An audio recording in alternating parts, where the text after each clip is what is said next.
30 for felony convictions, 60 to lawsuits crushed. One torn map of Texas, and 12 seconds of deadly silence that froze Congress on Lamp TV. Tonight, before 330 million Americans, Jasmine Crockett storms into the chamber to face Thomas Massie in the most explosive showdown of the decade, where millions of stolen votes, broken families, and the very soul of democracy hang in the balance. When the lights go out and the shouting stops, will justice rise or will corruption write the final word? Stay with us. This is a story worth every second of your time.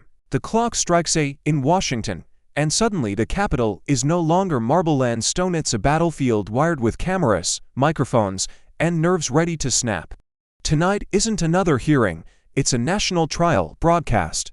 Into every living room in America, a countdown flashes across the networks. Live -330 million watching. Outside the iron gates, thousands surge like a restless tide, their chants colliding into a single roar. One person, one vote. Another wave answers, sharper, angrier. Release the files. Police lights cut through the night, blue and red flickering like an alarm that never stops ringing. The smell of sweat and fear lingers as reporters jostle for a better view, knowing history is about to bleed onto the floor. Inside, the chamber glows harsh and unforgiving under the white blaze of television lights. Every face looks carved in stone, staffers pale, journalists whispering, lawmakers frozen in their seats. On the witness table rests two objects that could shatter the nation: a folded redistricting map from Texas, jagged with pen marks, and a sealed folder rumored to contain fragments of Epstein's unredacted files. The camera lingers on them, silent witnesses to crimes of power and betrayal. Jasmine Crockett enters first. Her heels strike the marble like drumbeats of defiance. She doesn't glance at the cameras, but at the map creases like scars, corners, dog-eared from endless fights against a system designed to erase her people. Her eyes glimmer with rage, but also with something deeper, grief for every silenced voice she has sworn to defend. She grips the folder in her left hand, a symbol of unfinished justice, and whispers, almost to herself, "They will hear us tonight." On the opposite side, Thomas Massie adjusts his tie with deliberate slowness, savoring the spotlight. He thrives on disruption, and tonight he radiates smug certainty. He places his palm flat against the sealed petition, like a preacher blessing a Bible, then looks straight into the camera with a smirk that dares anyone to challenge him. To him, this isn't about victims or voters, it's about dominance. And dominance, he believes, is his birthright. The air between them feels alive, charged like a live wire. Reporters later say you could taste the static when their eyes met. Crockett's burning with fury, Massie's gleaming with arrogance. The speaker bangs his gavel once, but the sound is swallowed by the tension. A mother of two in Detroit leans closer to her TV. A veteran in Kentucky shakes his head. A young activist in Houston whispers, "Come on, Jasmine." Across the nation, every heart sinks to the same rhythm of dread and anticipation. Then the hook rips across the broadcast like a lightning strike. 30 for felony convictions, 60 to lawsuits. Millions of stolen votes at stake. And tonight, Jasmine Crockett faces Thomas Massie in front of 330 million Americans. A silence falls, so sharp it feels like glass ready to shatter. The map, the files, the faces, the nation itself balanced on a blade. And as the gavel hovers in the air, one question swallows the night. If truth collides with raw power tonight, which side will survive? She stands beneath the burning lights, her presence sharper than the steel glare of the cameras. Jasmine Crockett, daughter of Texas soil, voice of the communities that power has tried again and again to erase. Her very name has become shorthand for defiance. Born into the fight, sharpened by years of injustice, she carries the weight of every voter in South Dallas whose neighborhood was sliced off the map by lines drawn in backrooms.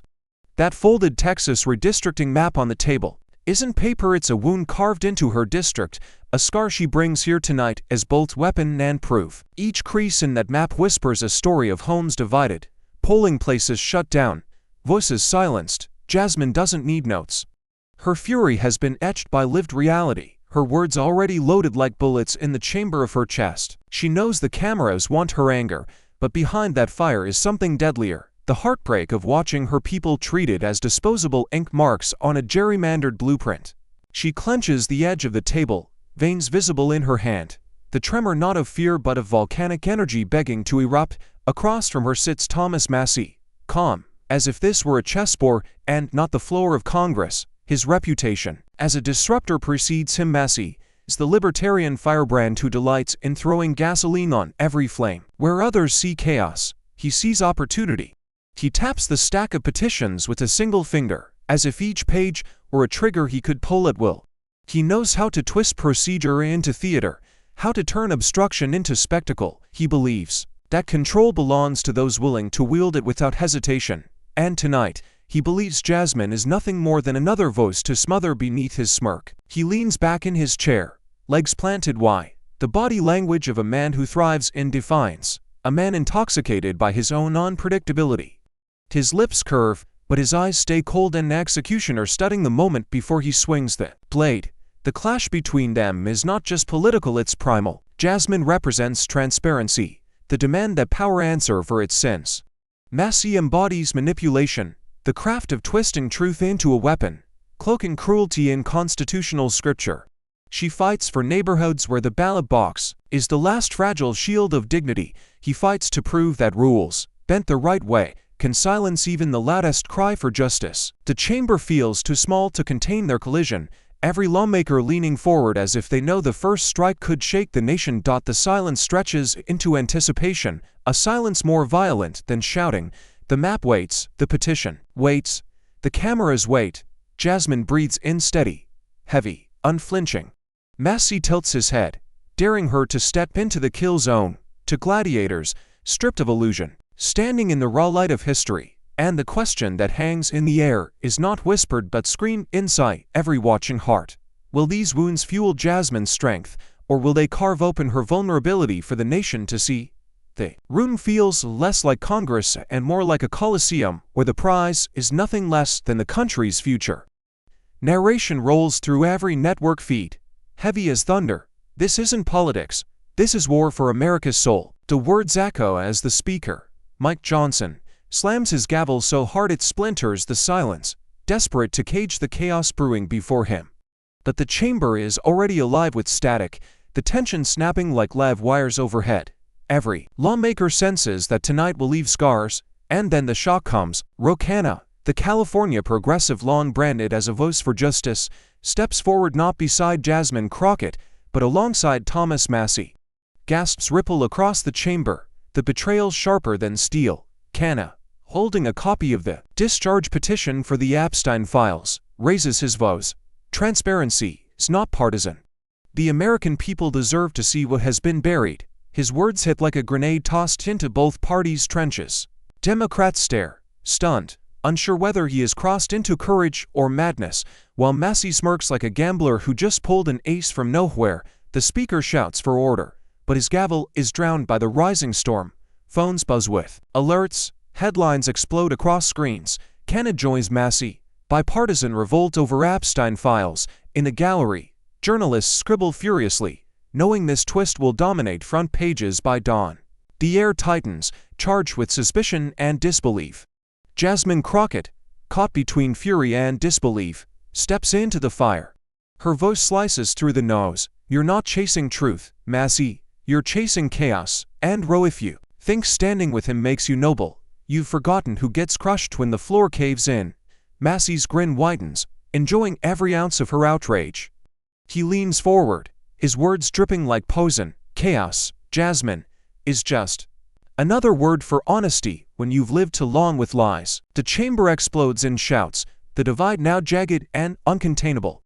Cameras zoom on Crockett's clenched fists, on Cana's conflicted eyes, on Massie's icy calm. It feels like the air itself could ignite at any second. The speaker's gavel pounds again and again, but the room is deaf to his authority. Outside, chants rise louder, shaking the windows as if the crowd senses the crack in Washington's armor. Inside, history writes itself in real time, every breath taut with the threat of collapse. The trap has been set not just for Crockett, not just for Massie, but for the nation itself. And as the lights burn hotter, as silence and rage fuse into one unbearable moment, the question sears through every watching mind. Is this just the opening jab, or the spark that will ignite an inferno none of them can control? Thomas Massie rises slowly, the kind of deliberate movement that forces the chamber to hold its breath. He grips the thick stack of papers, the discharge petition for the Epstein files, and raises it above his head as if it were a weapon. Cameras. Zoom. Flashes ignite, every eye fixed on the man who has turned procedure into spectacle. His voice, sharp and cutting, rips across the silence. You preach justice, yet you bury the truth. The words echo like a gunshot, and the room convulses. Gasps erupt from the floor, a ripple of disbelief and anger that spreads like fire through dry grass. Democrats shift in their seats, some shaking their heads in fury, others frozen in stunned silence. The petition in Massie's hand becomes more than paper, it becomes a blade aimed straight at the heart of his opponents. Reporters in the gallery lean forward, their pens racing, already scripting tomorrow's headlines. Massie strikes Epstein files weaponized in Congress. The betrayal cuts deepest because it feels half-true. Everyone knows the Epstein files are a graveyard of secrets, yet no one expected Massie to throw them into the center of this battlefield. He slams the petition onto the desk with a crack that ricochets through the chamber. You call yourselves defenders of the people, he sneers, eyes locked on Jasmine Crockett, but when the rod of power festers, you shield it with silence. You protect predators with your cowardice. The insult is more than political, it's personal, and the chamber reacts like a struck nerve. Shouts of out of order clash with cries of let him speak. The speaker's gavel pounds, but his authority evaporates in the storm. Jasmine's face tightens, her eyes narrowing as if each word were acid burning through her resolve. She doesn't rise yet, but the cameras linger on her, drinking in the storm building inside her chest. Outside the Capitol, protesters erupt as news filters through the crowd, chants morphing from "release the files" to a furious roar that rattles the windows.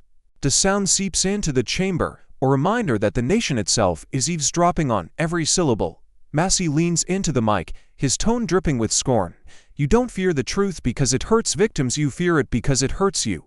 Names, connections, power, it's all in here, and you'd rather let it rot in the dark than risk your own house of cards collapsing. His words slice through the chamber like shards of glass, leaving behind an aftertaste of betrayal. Some Democrats glance nervously at each other, others pound their desks in protest.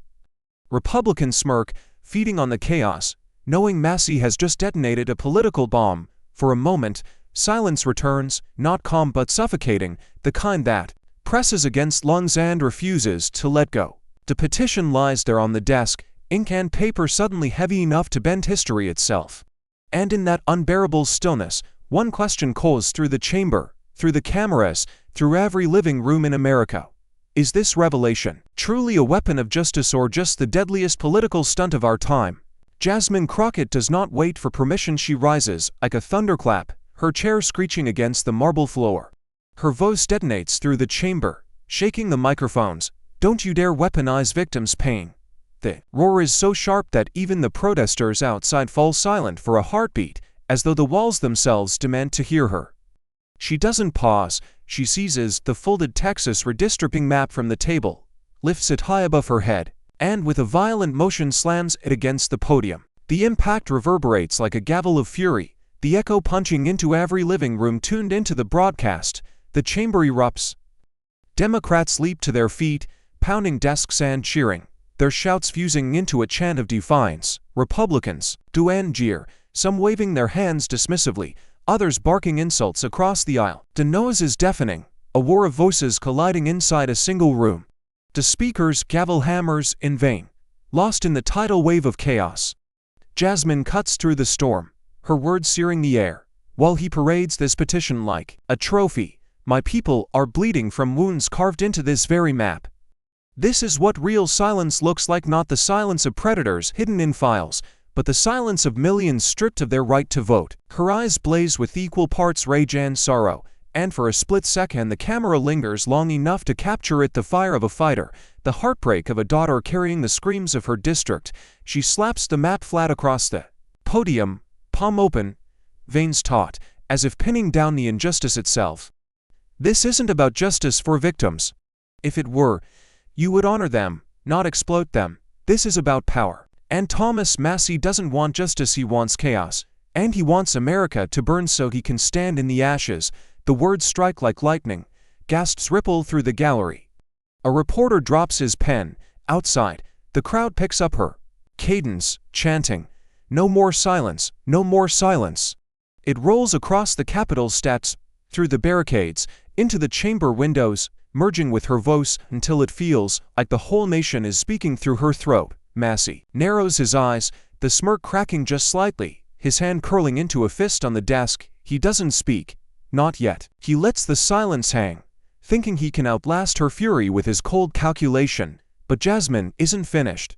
She points at him, finger sharp as a blade. "You want the country to believe you're brave for unveiling the truth, then explain this. Why do you fight so hard to expose files in the dark, but stay silent when the daylight shows maps like this strangling democracy?" Her challenge slices the room in half, leaving one side roaring in triumph and the other seething in fury. The air is electric, the moment alive with the feeling that something irreversible has just begun. The petition glints under the lights. The map lies torn and battered on the wood. Two visions of America face each other, colliding not in policy, but in the rawest truths of pain and power. And as the crowd outside grows louder, pressing against the walls like a rising tide, the question burns hotter than ever. Can her fiery passion truly pierce through Massie's cold, calculated logic, or will the chill of manipulation smother the flame of justice? Thomas Massie leans back in his chair, lips curling into that practiced, poisonous smirk. He tilts the microphone toward himself, savoring the silence that follows Crockett's fiery outburst, and then spits the words that slice the chamber in half. "Stop crying like a professional victim, Jasmine." The insult slithers across the floor like venom, and in an instant, the oxygen in the room is gone. Audible gasps ricochet from bench to bench. Even some Republicans shift uncomfortably, while Democrats erupt in outrage, fists pounding desks, voices rising in disbelief. The gallery above buzzes with whispers, and a reporter's voice cracks as he mutters into his recorder, "He actually said it. Live." The camera cuts to Jasmine. Her face is a storm contained by skin, eyes flashing with fury that borders on fire. She doesn't hesitate. She steps forward, her voice tearing through the uproar like a blade. "And you, Thomas, are a coward in constitutional cosplay." The line detonates, sharp and merciless, echoing through the chamber as if the walls themselves had joined in the indictment. Laughter mixed with cheers erupts from her side, while Massie's smirk falters for the first time, a flicker of crimson climbing his neck. The speaker's gavel pounds again, but it sounds weak, swallowed by the clash of thunderous voices. Democrats chant her name, "Crockett, Crockett," while Republicans hurl boos so loud the chamber shakes. The divide is no longer ideological, it's visceral, primal, a collision of raw rage and humiliation. Massie straightens his shoulders, but his eyes dart briefly to the cameras, betraying the sting of the blow.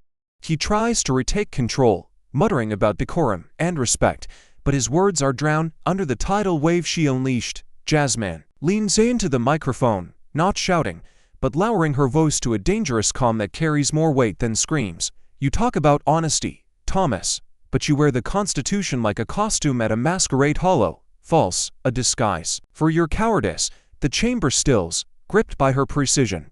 Even the crowd outside seems to fall into sync, their chants softening into a collective hush as if waiting for the next blow. Massie slams his palm against the desk, the sharp crack jolting the room back into chaos. "You think you can intimidate me with insults?" he snaps, his voice cracking for the first time. Jasmine does not flinch. She doesn't need to. Her silence now is louder than his fury, her unblinking stare cutting deeper than words. He shifts in his seat, the smirk long gone, replaced by something colder. The look of a man realizing the battlefield he lit may consume him too. The chamber thrums with tension, the clash now less about arguments and more about survival. Whose voice will dominate? Whose resolve will crack? Reporters scribble frantically, pundits already preparing the headlines, while 330 million Americans sit frozen on the edge of their seats, watching democracy transform into a fistfight of wills. And as the lights blaze hotter, the question lingers, sharp and unrelenting. Has Thomas Massie crossed a line that will destroy him, or has he just set the battlefield ablaze for a war no one can contain? Jasmine Crockett doesn't wait for the chamber to con. She seizes the Texas redistricting map like it's a weapon pulled from the wreckage of her people's dignity. The paper is already scarred, lines carved across it like surgical cuts, designed to bleed communities dry. She holds it high so every camera, every protester outside, Every living room in America can see the engineered cruelty spread across its creases. Her voice cracks the silence like a hammer against glass. This is how you strangle democracy. And then, in one brutal motion, she rips the map straight down the middle. The sound of tearing paper echoes louder than any gavel rod. Violent, final, the chamber erupts into chaos. Democrats leap to their feet, clapping, shouting, some pounding their desks until the wood rattles. Republicans howl in rage, pointing, sneering, booing as if she had desecrated something sacred. Reporters in the gallery scramble to capture the image. Flashes burst, pens scrape against paper, voices whisper, "That's the shot, that's the front page." Outside, the crowd hears the roar from inside and answers with thunder of its own. Chants rising like a tidal wave. One person, one vote. One person, one vote. The building itself seems to shake under the weight of their fury. Jasmine's chest heaves, her face carved with pain that refuses to hide. She slams the two halves of the map onto the podium, spreading them wide so the mutilation is clear. Communities sliced apart, minority districts carved into fragments, neighborhoods amputated from their own future. Her voice drops lower, heavy, almost breaking. They didn't just redraw lines, they cut the voices of mothers, veterans, children, my people. They turn citizens into shadows, and they call this law. A silence cuts through the chamber, not out of respect, but out of shock, the kind that gnaws at the gout. Thomas Massie smirks from his seat, but the cameras catch his hands tightening on the desk. He tries to project calm, but Jasmine doesn't even look at him. Her eyes stay locked on the gallery, on the families watching, on the nation bleeding through the screen. "I will not let this stand," she declares, fire tearing through every syllable. "Because if this is democracy, then democracy is gasping for air." Her words crackle with the desperation of a woman who has watched her community erased and the defiance of one who refuses to let it die. The speaker bangs his gavel again and again, shouting for order, but order has fled the room. Democrats chant her name, Republicans sneer louder, and the noise collides into a storm that no hammer of wood can silence. The map lies torn like a corpse on the podium, a symbol of betrayal too visceral to ignore. The moment is no longer just about Texas, it's about every citizen who has ever felt their vote stolen before it could be her. The cameras zoom tighter, capturing her face lit with fire and grief, capturing the shredded paper that tells the truth better than any speech code. And across the country, millions lean closer to their screens, feeling the ground shift beneath them, as one question burns hotter than the lights above. Can a torn map ignite not just outrage, but a revolution that shakes the very core of America? Thomas Massie rises slowly, brushing his suit jacket as if to shake off the fury that has just ripped through the chamber. He lets the torn map lie like a corpse on the podium, smirking as though Jasmine's act was nothing more than theater. He leans toward the microphone, voice steady, cold, deliberate. "It's not suppression, it's the law. The Constitution stands with me." The words slither across the chamber, calculated, rehearsed, designed not to inflame it, but to suffocate. The chamber recoils. Democrats shout back in outrage, their chants drown under his calm cadence. Republicans nod, pounding desks in rhythm, emboldened by the cloak of legality he drapes over injustice. He raises a pocket-sized Constitution high in the air, the camera zooming tight on its frayed cover as if it were scripture. "This document does not bend to emotion," he declares, "and it does not yield to mobs in the street. The states have right sovereignty to decide their own maps, their own laws, their own order. That is liberty. That is America." His tone is almost sermonic, a preacher cloaked in the language of freedom, yet every word drips with the quiet arrogance of a man who knows power favors him. The gallery stiffens, some nodding reluctantly, others whispering disbelief. A law student in the back scribbles furiously, muttering, "He's twisting it." The protesters outside roar louder, their chants seeping into the chamber like a storm breaking through cracks in the walls. But Massie presses on, his voice rising above the thunder. "Democracy is not a tantrum every time you don't get your way. Democracy is the discipline of rules. You want chaos? Tear paper on live television. You want order? Stand with the Constitution." He spreads his arms, feigning bounds, but his eyes glitter with the thrill of control. Jasmine's face tightens, her breath heavy, her fury trembling on the edge of eruption. She looks ready to strike again, but Massie seizes the moment, slamming his hand on the desk with a sudden crack that makes even the speaker jolt. You call me a coward, he spits. I stand with the only shield that has ever mattered, the law itself, and if you oppose that, then it is you who stands against America. His words hang like a blade in the air, sharp, dividing the chamber into those who see a hero and those who see a fraud. The silence that follows isn't comet suffocating, a silence so thick it drowns out even the pounding gavel. On one side, cheers rise in triumph. On the other, fury boils hotter, ready to combust. The torn map remains on the podium, its shredded lines staring back at the Constitution in Massie's hand to symbols locked in a deadly standoff. The camera zooms close on his face, the smug certainty of a man who believes the law is armor that no anger can pierce. Yet across the nation, millions watching know the truth is far messier, far bloodier, than his polished words admit. And as the tension coils tighter, one question slices through the nose like a scream in the dark. Is the Constitution truly a shield of justice, or has it become the sharpest weapon of oppression in America's hands? The chamber explodes the moment Massie lowers his Constitution. Democrats surge to their feet, fists hammering desks, their voices crashing like thunder. One person, one vote. One person, one vote. The chant rattles the chandeliers overhead, echoing down the marble halls, carried by the fury of those who believe democracy itself is being strangled before their eyes. Across the aisle, Republicans answer back with venom, their shouts cutting like blades. Law and order, law and order. Their chant grows louder, defiant, fueled by the smug certainty that rules bent in their favor are still rules. The speaker's gavel slams again and again, wood cracking against wood, until the sound blends into the chaos like a drumbeat no one hears. Mike Johnson's face shines with sweat under the unforgiving lights. He is a man shouting into a hurricane, his authority shredded by forces bigger than procedure. Order, order. He bellows, but his voice is drowned, swallowed by the raw collision of two Americas screaming at each other across a single floor. The chamber has become a battlefield, and every lawmaker a soldier armed with nothing but their lungs and rage. Jasmine stands tall amidst the storm, her hands gripping the podium, eyes ablaze. Her chant fuels the Democrats behind her, their voices rising with hers until the gallery above joins in, a roar of bodies pressing the ceiling. Across from her, Massie leans forward, his side answering with equal ferocity, Republicans slamming fists and stomping feet, trying to drown her out.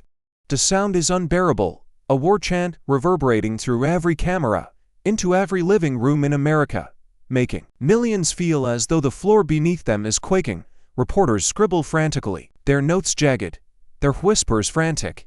This is history. This is collapse. Phones buzz with breaking alerts. Cable networks flash banners. Chaos erupts in the House. Live outside. Protesters pick up the dueling refrains, chants colliding like shockwaves. One person, one vote, answered by law and order. The Capitol steps tremble under the pressure, as though the very building is splitting in two. Johnson's gavel finally drops limp in his hand. His shoulders sag, his eyes glassy. He has lost the floor, lost the chamber, lost the illusion of control. The cameras catch him mouthing words to an aide. God help us, but no help is coming. Not tonight. Inside this chamber, chaos reigns unchecked, polarization no longer metaphor, but a living, breathing beast clawing at the pillars of democracy. The chants rise higher, louder, merging into an unbearable crescendo. Jasmine slams her fist on the podium, her voice fighting to pierce through the avalanche. This is not democracy, it's demolition. The room shakes, lights flicker, and for one terrifying moment it feels as if the country itself is collapsing in real time. And then the feed cuts tighter on Jasmine's face, sweat, fury, defiance burning through the lens, as one final question reverberates through the nation like a scream tearing the night. Will America implode before justice even has the chance to speak? Thomas Massie seizes the moment like a showman, his hand gripping a thick, sealed folder stamped with the weight of secrets too dangerous to speak aloud. He raises it high, pages bound tight, the camera zooming in so close that America can see the faint ink bleeding through the cover. His voice booms with triumph, slicing through the storm of chants still reverberating in the chamber. This is what you're afraid of. The declaration detonates like a bomb, reverberating across the floor, through the gallery, and into the streets outside. For a beat, the nose falters. Reporters freeze mid-scribble, Democrats glare daggers, Republicans lean forward with predatory grins. The folder in Massie's hand is no longer just paper, it's Pandora's box, a coffin of names and deeds that could stain the highest offices in America. The tension is unbearable. Every lawmaker imagining which allies, which enemies, which untouchables might be buried in those pages. Outside the Capitol, giant screens stream the hearing in real time. Families of Epstein's victims gather together. In the night air, press closer. Mothers clutch photographs. Fathers wipe tears. Survivors bite their lips until they bleed. When Massie waves the files overhead, a wave of anguish ripples through the crowd. Some scream at the screens, others collapse into sobs, their pain ripped open live on national television. The chance fracture, turning into something raw, a howl of grief that cuts sharper than rage. Inside, Massie slams the folder onto the desk with a violent crack, the sound magnified by microphones, a thunderclap across the nation. For years, he snarls, these files have rotted in the dark while politicians on both sides preach justice. They shielded monsters, they buried evidence, and they told you it was for your own good. His words drip with venom, but beneath them is a truth too undeniable to ignore. Gasps spread like wildfire, some in horror, some in recognition, some in fear of what exposure might unleash. Jasmine Crockett's fists tighten at the podium, her body trembling with the fury of someone watching trauma paraded as a trophy. Her eyes flick to the gallery, where families of survivors sit weeping, their faces contorted with pain, and she feels the ache twist inside her chest. Massie's smirk widens as if he senses her turmoil, pressing his advantage. This isn't about my politics, Jasmine. This is about your hypocrisy. You cry about democracy, but when real corruption bleeds, you sew the wound shut. The chamber is silent now, not peaceful, but suffocating. The folder sits like a loaded gun on the desk, daring someone to open it, daring the nation to look into its abyss. Democrats avoid each other's eyes. Republicans lick their lips. The speaker grips his gavel like a lifeline. Outside, the crowd rocks between sobs and fury, screams for truth clashing with screams for justice. The air tastes of salt, sweat, and fear. The camera lingers on the folder, its edges frayed, its presence unbearable.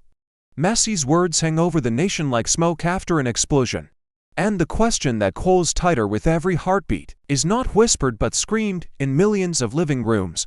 Will the truth inside these files finally liberate a wounded nation, or will it destroy what little faith remains in the soul of America? Jasmine Crockett pushes her chair back and strides to the center of the storm, the heat of the cameras washing over her, her pulse pounding like a war drum. Her voice tears into the silence, sharp, pen unrelenting. Transparency without compassion is just exploitation. The words strike harder than any gavel, a moral thunderclap that reverberates through the marble walls. She doesn't raise the Texas map this time, she raises something heavier. The raw anguish etched on the faces of victims' families flickering across the giant screens outside. Her eyes burn into Massie, every syllable carved with fury and grief. You're not a hero, you're a vulture circling trauma. You don't lift the pain of these victims, you feed on it. You wave their suffering like a bloody flag to score points on national television. Gasps cut through the chamber, louder than the boos from his sighing. Some Republicans flinch, others scowl deeper, but the words hang in the air like shrapnel, impossible to ignore. The gallery above leans forward, jaws tight, pens frozen, the moment heavy with truth too dangerous to look away from. Massie tries to smirk, but his lips falter as her voice rises again, steadier, sharper, each word a blade. Justice isn't about spectacle. It isn't about waving sealed folders like trophies. Justice is about listening to the broken, holding the wounded, and fighting for the ones who can't stand in this chamber tonight. And you, Thomas, you've turned their scars into your stage. Her words shake the floor, a mixture of fury and empathy that feels less like politics and more like a sermon, raw enough to break through the nose. Democrats erupt behind her, not just clapping but shouting her name, chanting in rhythm with the crowd outside. The chants weave together, inside and out, until the Capitol itself seems to vibrate with the unified cry. Massie pounds the desk, trying to interject, but his microphone hisses uselessly against the thunder of her momentum. His face reddens, his composure cracking, while Jasmine stares him down, unblinking, unyielding, her presence a mirror reflecting every shadow he's tried to hide behind. She points to the families of survivors watching from the gallery, her hand trembling not with fear but with the gravity of the moment. They are not your props. They are not your pawns, they are the reason we are here.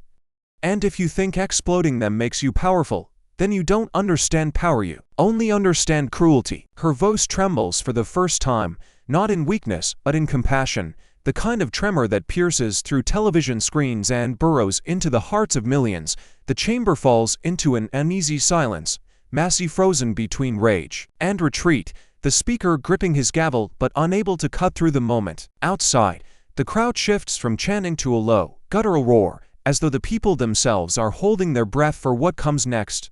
And the question that now clings to every corner of the Capitol, to every living room watching in disbelief, is no longer about the files or the map, it is about something far deeper. Can humanity's raw truth cut through the theater of politics, or will compassion once again be sacrificed on the altar of power? Jasmine Crockett moves first, closing the space between them, until only inches remain, her breath hot against the microphone.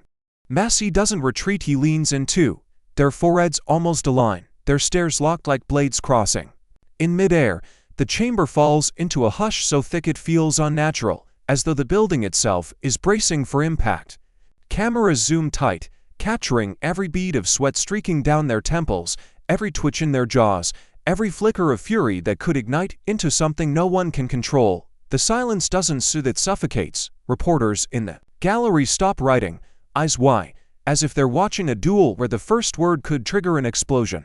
One cough echoes like a gunshot, then vanishes into the thick tension. The speaker's gavel hovers midair. A dozen strike. Mike Johnson knows nothing he does now will stop what's about to unfold.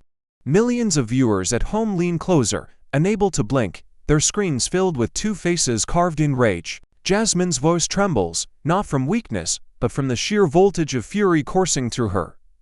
"You disgust me, Thomas," she spits, her tone low, venomous, controlled like a sniper's shot. "You posture as if you're a savior, but you're nothing more than a parasite feeding on decay." Massie exhales slowly through his nose, his lips curling upward just enough to taunt her. And then he fires back, his voice cracking with barely restrained rage. "And you're a fraud, Jasmine, an actress playing martyr. Drunk on cameras, desperate for applause because without it, you are nothing." The chamber convulses, Democrats roaring in protest, Republicans howling their support, the floor dividing into two mobs separated only by desks and hatred. But even in the chaos, the spotlight refuses to move from their locked standoff. Every camera angle tightens, refusing to blink, drinking in the sweat rolling down Massie's brow, the fire shimmering in Jasmine's unyielding eyes. For a fleeting moment, it feels less like a hearing and more like a countdown to violence. Neither moves. Neither blinks. Massie's hand grips the edge of the desk so hard his knuckles bleach white. Jasmine steadies herself on the podium, her nails digging into the wood, splinters biting her fingertips, but she doesn't flinch. Their voices overlap, colliding in a storm of accusations and venom, his icy contempt clashing with her molten fury. Words are no longer arguments, but weapons, hurled with the intent to wound, to scar, to leave one of them broken on the floor. The chamber holds its breath. The crowd outside falls silent, sensing the gravity. The speaker's gavel finally strikes, but sounds like a hollow echo, powerless against the raw electricity now filling the room. The scene is unbearable, stretched taut like a wire ready to snap. And as the cameras zoom tighter, filling every television in America with the image of two gladiators trembling on the edge of collapse, one question coals like smoke through the nation's collective chest. Who will break first under the merciless glare of the spotlight, Jasmine or Massie? Thomas. Massie leans forward, his smirk curling into something darker, the kind of grin meant to humiliate rather than debate. He lets the silence stretch just long enough for the cameras to tighten their focus, then delivers the dagger. "You're nothing but a puppet of your party." The words are spat with venom, slicing through the chamber like a whip, and the reaction is instantaneous. Gasps erupt, boos clash with cheers, the chamber shaking under the weight of his insult. He leans back in his chair, satisfied, like a man who believes he's just drawn first blood. In the gallery, journalists scramble, their phones buzzing like alarms. Within seconds, hashtags detonate across social media. Hashtag puppet rockets to the top of trending lists. Memes and sound bites flooding timelines before Jasmine can even open her mouth. Clips of Massie's sneer replay on loop, cut into GIFs with captions meant to sting. Cable news networks roll banners in all caps. Massie strikes, calls Crockett a puppet. Across the country, living rooms crackle with shock, some shake their heads in disgust, others laugh with cruelty. But no one looks away. Jasmine stiffens, her chest rising and falling as if she's just taken a blow to the ribs. For a heartbeat, she doesn't move, just stares at Massie with a glare sharp enough to cut glass. The insult burns deeper because it isn't just an attack on her, it's an attack on her independence, her integrity, the very core of why she entered this fight. Massie smirks wider, reading her silence as weakness, his fingers drumming on the desk like a victor tapping out the rhythm of conquest. But the chamber is not quiet. Democrats explode in outrage, pounding their desks, shouting shame, shame, while Republicans howl with laughter, feeding off the cruelty. The speaker slams his gavel, shouting for order, but his voice is drowned in the frenzy. The moment is chaos incarnate, half the room seething, the other half reveling, the line between debate and brawl eroding under the weight of one poisoned sentence. The camera zooms on Jasmine's face, sweat glistening, eyes narrowing, lips pressed into a thin line. Millions of viewers hold their breath, waiting to see if she will crumble under the humiliation or unleash the storm boiling in her chest. A survivor in the crowd outside whispers to the screen, "Don't let him break you."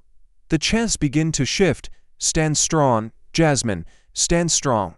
Echoing like a heartbeat through the marble walls, Massie straightens his tie, basking in the chaos, convinced he's won this round. He lifts the Constitution again like a shield, his voice rising above the storm. You see, she hides behind outrage because she has no ideas of her own. A puppet, nothing more, nothing less. His words hang in the air, thick, toxic, calculated to wound beyond repair. The chamber holds its collective breath, every camera fixed on Jasmine. Her silence is no longer weakness, it is the inhale before detonation. And as the chants outside merge with the thunder inside, the question that sears across the nation becomes unavoidable. Will Jasmine crack beneath the weight of this insult, or will she rise and turn his low blow into the spark that destroys him? Jasmine Crockett doesn't flinch. She steps forward with the force of a storm breaking its stem, eyes locked on Massie like a predator closing in. Her voice rips through the uproar, every word a blade dipped in fire. "And you're a fraud hiding behind dead parchment." The insult detonates across the chamber, sharp enough to slice through the laughter still dripping from Republican benches. Before the sting fades, she reaches down, seizes a pocket Constitution from the table, and slams it against the desk so hard the microphones crackle. The sound echoes like a gunshot, a challenge no one can ignore. The chamber shudders. Democrats erupt in cheers, fists pounding in rhythm with her fury, while Republicans roar in outrage, their jeers bouncing off marble walls. Massie stiffens, his smirk faltering as the cameras zoom tight on the book lying splayed on the desk like a corpse exposed. Jasmine doesn't let the nose drown her, she rides it, her voice surging higher, fueled by vengeance and righteousness. You weaponize this document as if it belongs to you alone, as if the ink on its pages gives you the right to choke my people's voices. But the Constitution is not your costume, Massie. It is not a shield for cowards, it belongs to every American you're trying to silence. The crowd outside hears the words through loudspeakers and erupts, chants of one person, one vote. Pounding in sync with the chaos inside, reporters in the gallery stand half out of their seats, pens flying, eyes wide as if they're watching a duel unfold in real time. On social media, the hashtag puppet begins to fade, replaced with hashtag fraud and hashtag dead parchment. Clips of Jasmine's slam spreading like wildfire, captions screaming, "Crockett strikes back." Massie grips the desk, his knuckles blanching, the crimson in his face deepening as Jasmine barrels forward. She points a trembling finger at him, not from weakness, but from fury barely contained. You quote the Constitution when it suits you, but when it screams for justice, you bury it under lies. You strip it of its soul and parade it like a mask to cover your own cowardice. That's not patriotism, it's betrayal. The words hang like ash in the chamber, settling on every shoulder, searing into every mind. Even the speaker's gavel hesitates, as though Johnson himself knows this moment is beyond procedure. Jasmine lifts the Constitution again, her hand steady, her voice unyielding. "This book is not dead, Massie. You are the one trying to kill it." She drops it back on the desk, the slam reverberating like a final judgment. Her face, lit by the heat of the cameras, is carved with rage and resolve. the embodiment of a fighter who refuses to bow. The chamber holds its breath, the silence sharp, the tension unbearable. Massie stares at her, his smirk gone, his jaw clenched, the armor of arrogance cracking under the weight of her words. Across the nation, millions lean closer to their screens, waiting for his next move, waiting to see who breaks first. And the question that burns hotter than the lights above, the question that holds America hostage tonight, is simple and deadly. Can Jasmine's fury carve the path to victory, or will her fire consume her before the battle is won? The chamber is still trembling from the slam of the Constitution when Jasmine leans forward, eyes burning with a precision that promises no mercy. She waits until the jeers subside, until the cameras lean in so close the entire nation can see the fury etched into her face. Then, in a voice sharpened to a lethal edge, she fires the line that will reverberate for years. Thomas, the only strings I see in this room are the ones tied to you, dangling from the hands of billionaires who bought your spine and left you hollow. The impact is nuclear. The words land like a blade driven into the marrow of the chamber. Democrats erupt, fists pounding desks, their cheers deafening, while Republicans recoil, some gasping, some stammering, others staring at Massie with wide-eyed disbelief. Reporters in the gallery freeze, their pens suspended midair, realizing instantly they've just witnessed a moment that will headline history. The roar outside swells, survivors and protesters chanting Jasmine's name, their voices carrying through the stone walls like a tidal wave of vindication. Massie doesn't speak. He doesn't even blink. His smirk disintegrates, his mouth hanging open as his eyes dart, searching for words that refuse to come. 12 excruciating seconds pass. 12 seconds broadcast live to 330 million Americans. 12 seconds in which a man who prides himself on disruption, on swagger, on unbreakable rhetoric, is left naked under the glare of the spotlight. It is the silence heard around the world, a freeze that will be replayed, remixed, and meant into humiliation that no spin doctor can erase. The chamber senses blood in the water. Democrats chant louder, their rhythm pounding like war drums, while Republicans shift uncomfortably, their confidence evaporating with every second of Massie's mute paralysis. The speaker's gavel taps uselessly, his eyes darting nervously between the two gladiators, knowing that he no longer controls the room. Jasmine Crockett does. Even the cameras linger mercilessly on Massie's face, sweat beating at his temple, the close-up immortalizing his collapse for eternity. Jasmine doesn't gloat. She doesn't smile. She simply stands in silence, letting his silence damn him. Her face is carved in steel, her eyes steady, her presence commanding, as though she knows this is bigger than a single victory. It's a reckoning. Millions watching at home feel it too. A cathartic release, the moment where arrogance buckled under the weight of truth, the moment where justice, for once, didn't just speak, it silenced. Finally, Massie shifts, stammers, his lips twitching. For a rebuttal that never finds breath. The 12 seconds are over, but the damage is permanent. He is broken in front of the cameras, and the nation has witnessed it. The roar outside crescendos, echoing into history, and as the feed cuts tighter on Jasmine, eyes blazing, shoulders squared, one question sears across the country, lodged in every viewer's chest. Did Jasmine just end Thomas Massie's credibility in 12 seconds of silence, or did she awaken a thirst for revenge that will burn hotter than ever? Outside the Capitol, the night has transformed into a storm of bodies and voices. Streets overflow with protesters, their chants crashing against the stone walls like tidal waves of defiance. One person, one vote, thunders from one side. Justice now erupts from another. Drums beat like war signals, signs pierce the air with words written in rage and hope. And the red and blue flicker of police lights bathes the crowd in a glow that feels less like order and more like a battlefield. Helicopters circle overhead, cameras catching every angle, blasting the sound of America's fury into millions of homes. A veteran in uniform stands at the barricades, voice cracking with emotion as he shouts into a microphone held by a reporter. I fought for this country overseas, but tonight, I'm fighting for it here. If our votes mean nothing, then what did my brothers die for?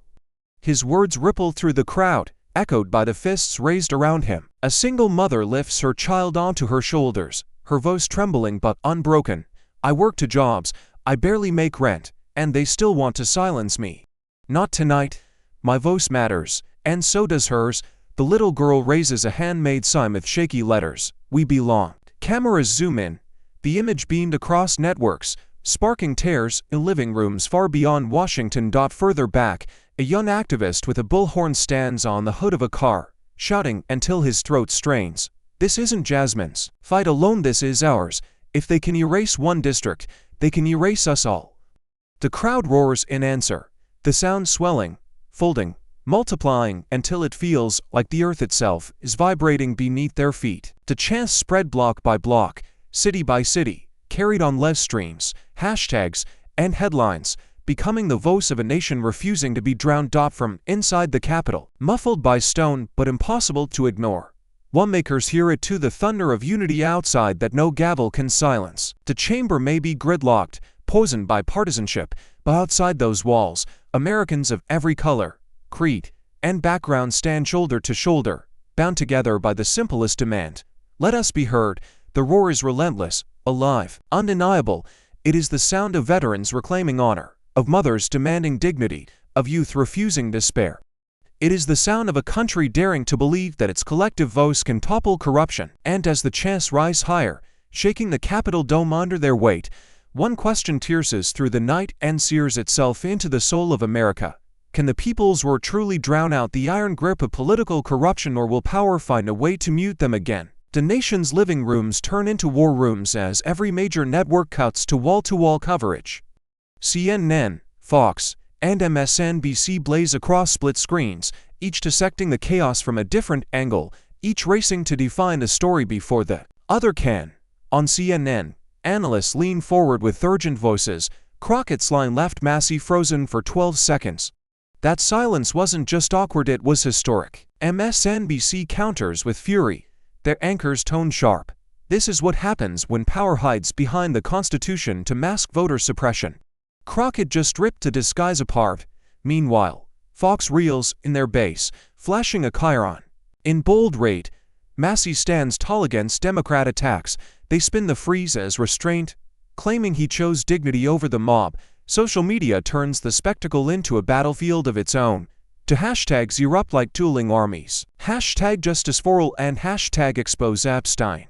Millions pour their rage into 280 characters, timeline splitting into trenches of ideology. Clips of Jasmine slamming the Constitution play on loop, her defiance celebrated as bravery in one echo chamber, demonized as grandstanding in another.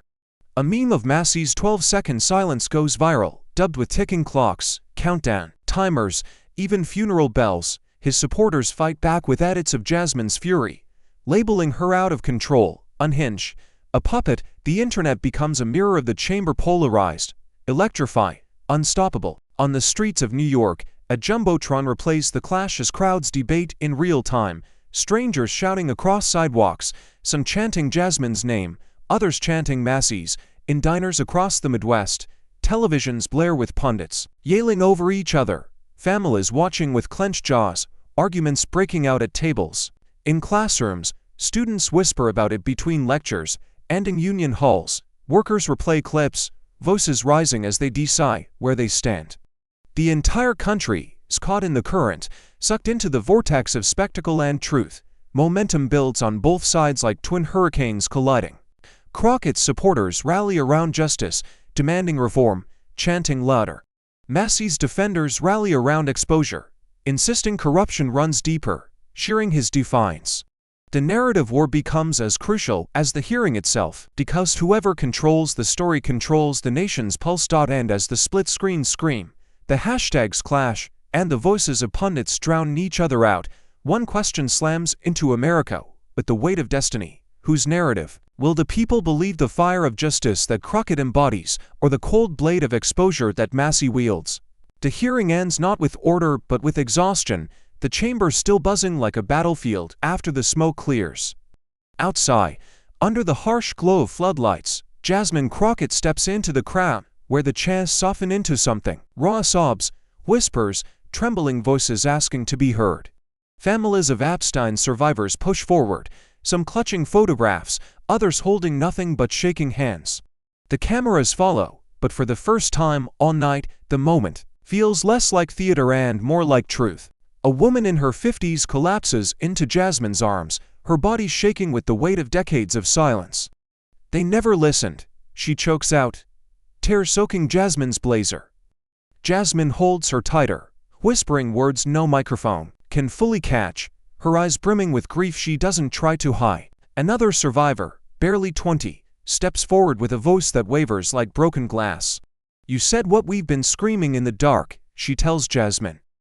"Thank you for making them hear us." Jasmine grips her hand, nodding, the connection so visceral that even through the screen, viewers can feel the tremor dot around them. Survivors form a circle, pulling Jasmine into the center. Reporters lower their cameras, unable to interrupt, some wiping their eyes. Protesters grow silent, giving space to the intimacy of pain and healing colliding in real time. Jasmine looks each survivor in the eye, promising not as a politician, but as a human being. "You are not forgotten. You are not props. You are the reason I fight." The words carry no flourish, no theatrics, just raw humanity. And the crowd outside exhales as though something heavy has finally cracked open. Social media, minutes earlier ablaze with memes and insults, now floods with images of Jasmine hugging survivors, hashtags shifting from venom to vulnerability. Hashtag we are heard. Hashtag justice for survivors. The nation pauses, caught in the gravity of the human cost behind the spectacle, reminded that beneath the chants and the soundbites are scars that politics can never erase. For one brief moment, the chaos feels secondary. The Constitution, the maps, the files, all of it fades against the sight of survivors finally being acknowledged, finally embraced by someone standing under the same merciless lights. Jasmine's shoulders may carry the weight of a divided nation, but in this circle of grief and defiance, she carries something far heavier and far more sacred.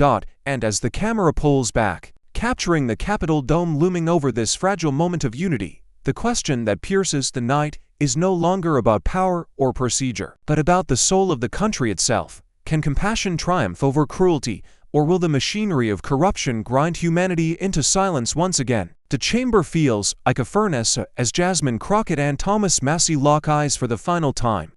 Hours of chaos, insults, and revelation have whittled the room down to this moment, to figures standing under the merciless glare of the cameras. The entire nation waiting to hear who will land the last strike. The speaker's gavel hovers, but does not fall.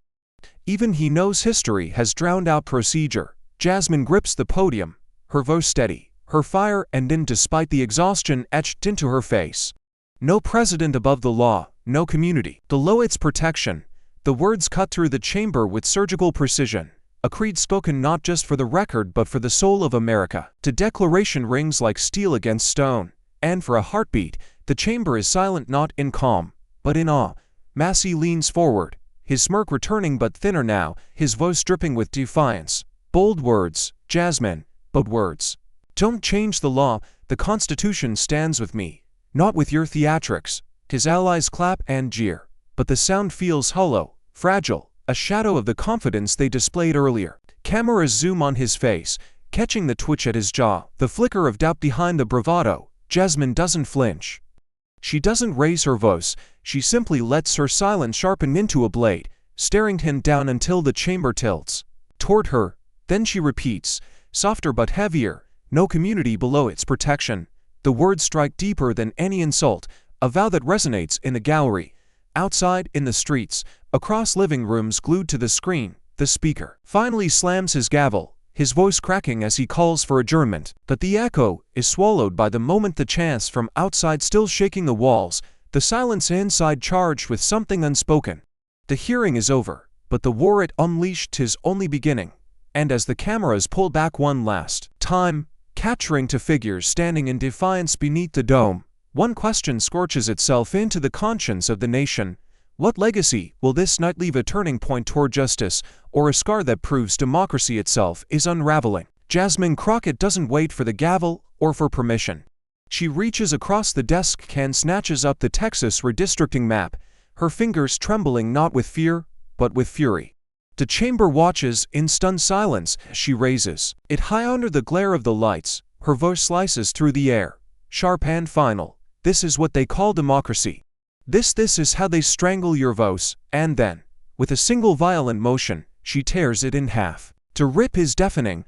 Paper shreds scatter across the podium like confetti of defiance, caught in the beams of the cameras, immortalized in slow motion by every network feed. The chamber erupts instantly. Democrats leap to their feet, roaring in triumph, their cheers blending with the thunderous chants flooding in from outside. Republicans explode in fury, their voices cracking with disbelief, some pounding desks, others pointing at her like she had desecrated the sacred. But no sound, no scream, no chant can compete with the image. Jasmine Crockett ripping apart the very symbol of voter suppression on live national television. Massie stares, frozen once more, his face drained, his smirk dead. 12 endless seconds drag by, the silence around him louder than the chaos. He grips the edge of his desk as though the wood itself is the only thing keeping him from collapsing. Cameras zoom tight, capturing every twitch of humiliation, every flicker of power draining from his posture. His allies shout, but he is silent, shackled by the weight of his own exposure. The crowd outside erupts into frenzy, their chants shaking the night sky. One person, one vote. One person, one vote. The Capitol dome itself seems to tremble under the roar. Inside, Jasmine stands tall, chest heaving, eyes burning, as if daring anyone to stop her. And as the shredded map lies scattered like ashes of a false democracy, one question burns through every screen, every voice, every soul watching. Did democracy just win a battle tonight, or has Jasmine's defiance lit the first spark of a war that will consume the nation? Jasmine Crockett steps out of the chamber into the roar of the night, her face lit by camera flashes and the glow of cell phones lifted high. The chants that once shook the Capitol now soften into waves of applause, strangers reaching out to touch her hand, to anchor themselves to the woman who just tore apart more than paper. She tore apart silence. She moves down the steps with deliberate gravity, shaking hands with veterans in worn jackets, with single mothers holding their children close, with young activists whose eyes burn with the same fire she carried inside. Each grip is tight, desperate, as though passing her their hope to keep safe. A narration threads itself through the moment, heavy and resonant, as though America itself is whispering the truth aloud. A warrior for justice isn't defined by who she defeats, but by who she defends. The words echo across the crowd, replayed on networks, repeated by anchors, absorbed by millions who cling to them like a lifeline. In that instant, Jasmine is no longer just a congresswoman locked in battle with Thomas Massie. She is a vessel of something larger, something raw, something that belongs to the people pressing their hands against hers, eyes brimming with tears. The camera zooms tight on her face as she raises her chin, a single tear glinting in the floodlights but never falling. Her voice cuts through the din, steady and piercing. If your vote, your voice, your truth were stolen, would you stay silent or fight back? The crowd answers with a thunderous roar, the kind of sound that carries beyond streets and screens, the kind that seeps into history itself. And as Jasmine disappears into the tide of citizens, her figure swallowed by the people she has sworn to defend, the message blazes brighter than any headline, sharper than any chant. Justice does not belong to politicians, it belongs to the people, and tonight, the people claimed it. In the end, Jasmine's battle against Massie was never just about a map, a file, or a debate. It was about proving that truth and courage can cut through even the darkest noise. Her stand reminds us that democracy is not preserved by silence, but by ordinary people daring to raise their voices when it matters most. Power may try to divide, distract, or humiliate, but the true measure of justice is who we choose to defend, not who we defeat. So ask yourself, when your community's voice is threatened, will you remain silent or will you fight to protect it? Thank you for watching until this moment and for standing with us on this journey for justice. Your support means everything. Like, subscribe, and turn on notifications so you never miss what's next. And we'd love to hear your thoughts. Leave a comment below and let us know what moved you most in this story. Together, our voices make a difference.